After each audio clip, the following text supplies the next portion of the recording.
options or whatever it is, but sometimes people don't know. And how much have you learned in your existence as an adult? I mean, I know who I was 10 years ago, 15 years ago, completely different than who I am now. Oh, yeah, absolutely. Because of my experiences. Yeah. And I realize that there are just times where if you open up those lines of communication, and I still do it to this day. There are plenty of times I go home and I am just, I am raging. I am ranting about something that occurred, and my very Spock-like logical husband is looking at me saying, I'm not the one you need to have this conversation with. Right.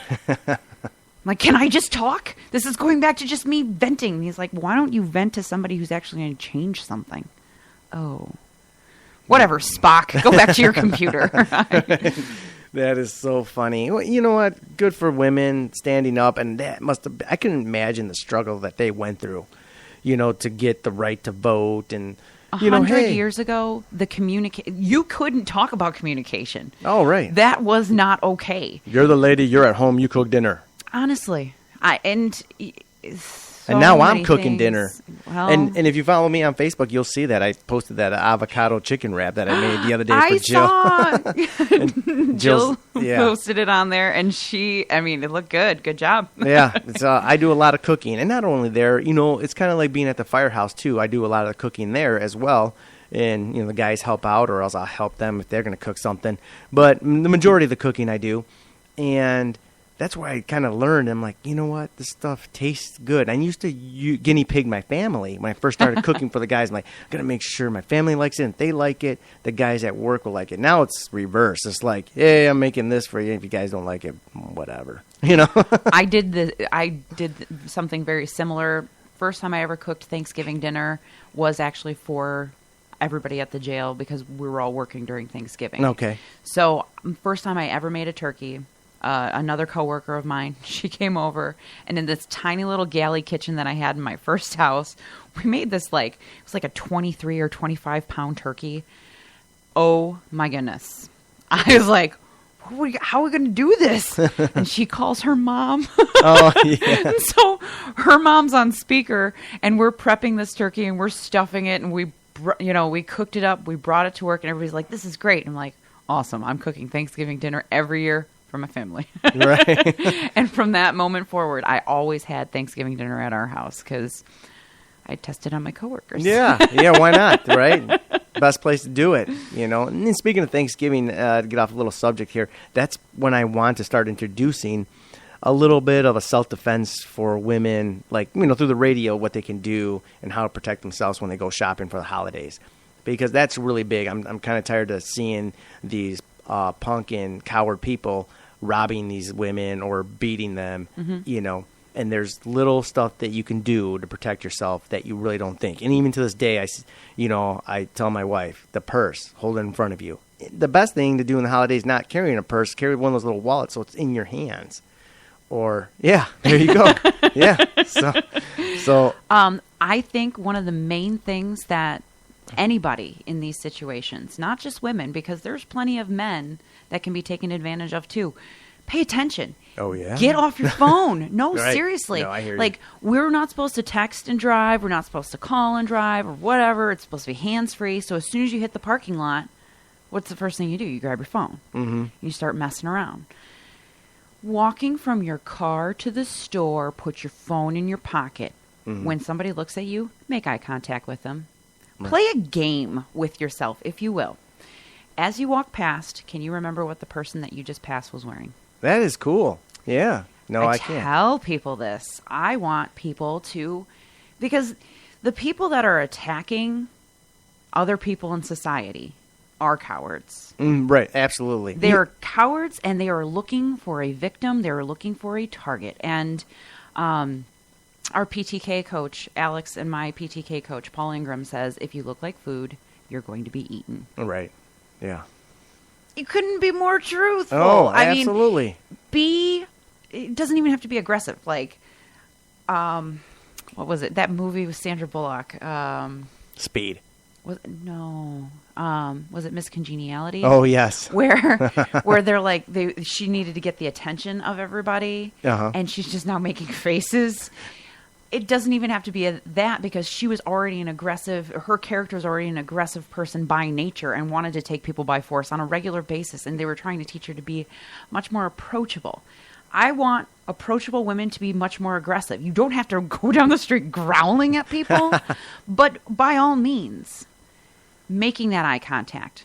Well, when we have this show, I'll have you back, and then we can talk about, like, this is what we should do. Oh, and I've got all sorts about it mindset, and I've had many a discussion with friends of mine. Carry a brick in your purse. It's a tough one, because when you have weapons on you, if you're not familiar with your weapons, what's going to happen to your weapon? They're going to be taken away from you, or exactly. You're not going to use them correctly.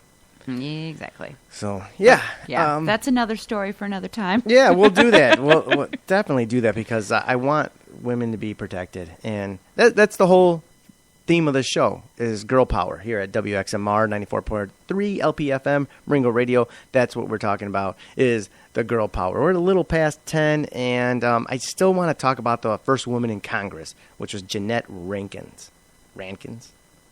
See, I'm horrible with last names. I'm horrible with last names today. That's Jill Flores. Sorry, I can't even pronounce my own last name. Well, she ran for election in 1916, and she was the first woman appointed. Like, she got sworn in April 2nd, 1917. And she quoted, "I may be the first woman member of Congress, but I will not be the last." And that was so true, and that was the start. She started the movement, the woman right movement, in 1848 to 1920, and she was like behind it. And then from there, just a whole bunch of good women leaders just came out and believed in what she said and did.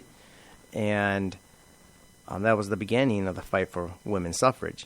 Those suffragists, they were amazing, absolutely amazing. The mental and physical Imagine attacks that they had to go through. The abusiveness of the men, just... Oh, they were arrested and jailed.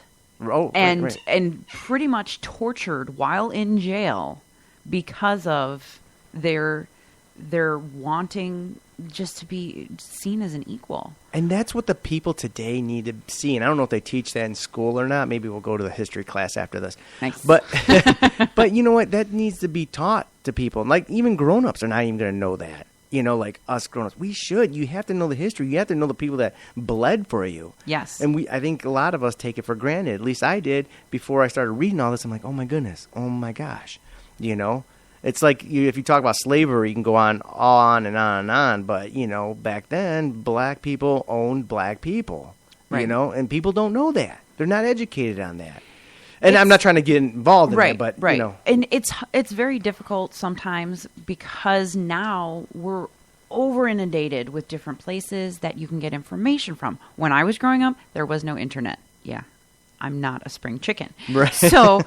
when I wanted to get information, I was getting it from sources that had already been checked and they had been published. And let's face it, encyclopedias. Right, absolutely. And even then, when we're getting information from some of those encyclopedias, it was sometimes propaganda. Because if part of the history is left out because it's not as exciting, or maybe it was just glossed over, you don't get all of that information. So fast forward to now, I Google women's suffrage movement in the United States. What can you get? A ton of different sites. But what are they actually addressing?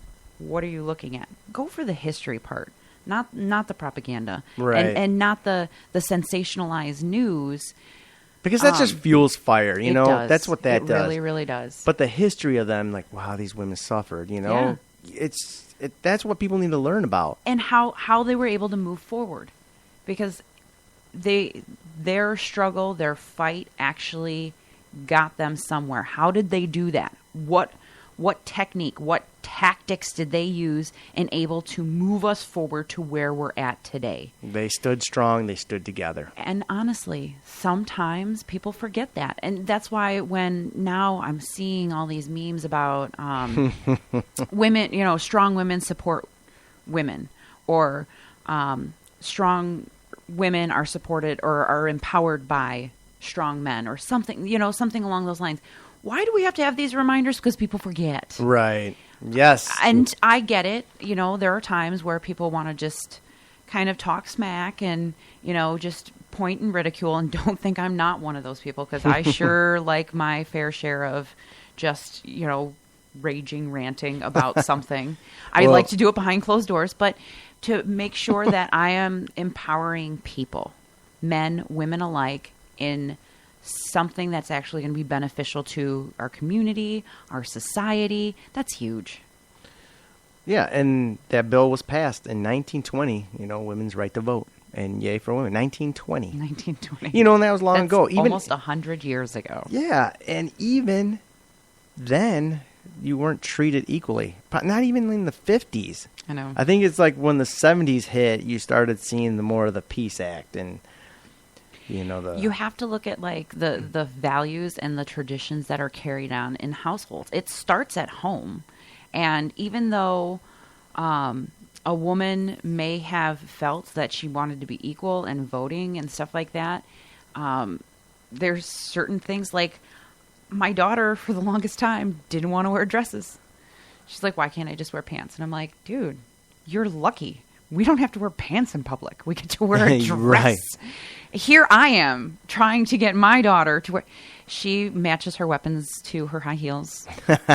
I honestly, she has several different swords and other implements, blunt force objects that she matches with her pretty dress ups. Why? Where does she get that from? Well, it starts at home. Right. One of the other martial arts that I participate in is Bikini Tershakali, and it is a Filipino sword fighting art. I would be practicing forms at home, and she's like, wow, Mom, what are you doing? And I'm like, PTK. Yeah, PTK. Well, teach me. And it was crazy because a little boy that she knew, he had a katana, and he's like, Zofia, I can protect you. And she's like, can I see that sword? And she starts doing her forms. And he just sat there and he's like, oh, you really know how to use a sword? I'm like, give it back to him, pose for the photo, Zophie. Make it look nice. So she handed him back. He was holding it, and she had her arm around him. She's wearing a pretty dress. And what did I do? I didn't really empower my child, but at the same time, I like tradition. Right. Yeah. It looked cute on a picture. So what are we teaching our kids? How are we trying to change things up? I mean, secretly, she knows that she can use a sword better than the person that, quote unquote, is protecting her. What was that, Powder Puffs? Powder Puffs. Yeah. So I got to have the honor to listen to a lady named Diana Nyad speak. Now, some people might know who she is, but she's that lady that swam from Cuba to Florida, and she tried this 4 other times and failed. Like, her legs locked up on her, but that is 110 far. Miles. That's far. All right, and she was a swimmer. Her story's amazing. She had some suffering in her life, but she overcame those and stayed strong. And she was one of the ones that popped in my head when I was thinking about, strong women. And like in 1975, she swam around Manhattan, which I guess that's a big deal. I don't know anything about swimming around Manhattan. I can barely swim around a pool these days. So I had my swim test last week, and I was like, oh, man, 500 meters free swim, and then an 800 meters. I was like, oh. Yeah, we used to have to swim a mile in gym class. No. So around Manhattan, tough. I bet that's more than a mile. Well, yeah, I bet that was pretty. Then 1975 when she was younger, and then 1979 she swam from the Bahamas to Florida, which is 102 miles. That's really far. Yeah. Imagine getting stung by jellyfish, because she talked about that. You don't know if there's, obviously there's sharks and stuff. So, and obviously there's boats, the little people boating next to you, and you're kind of just doggy paddling, I guess. But she tried to do the Cuba and Florida things several times, 4 times, and failed. But then in 2013, She, on her 5th attempt at age 64. That's amazing. Yeah, age 64. What excuse do people have? I'm getting old. That's all I hear. I'm getting old. And one of my mentors, Tony Horton, he says, age is for idiots. I love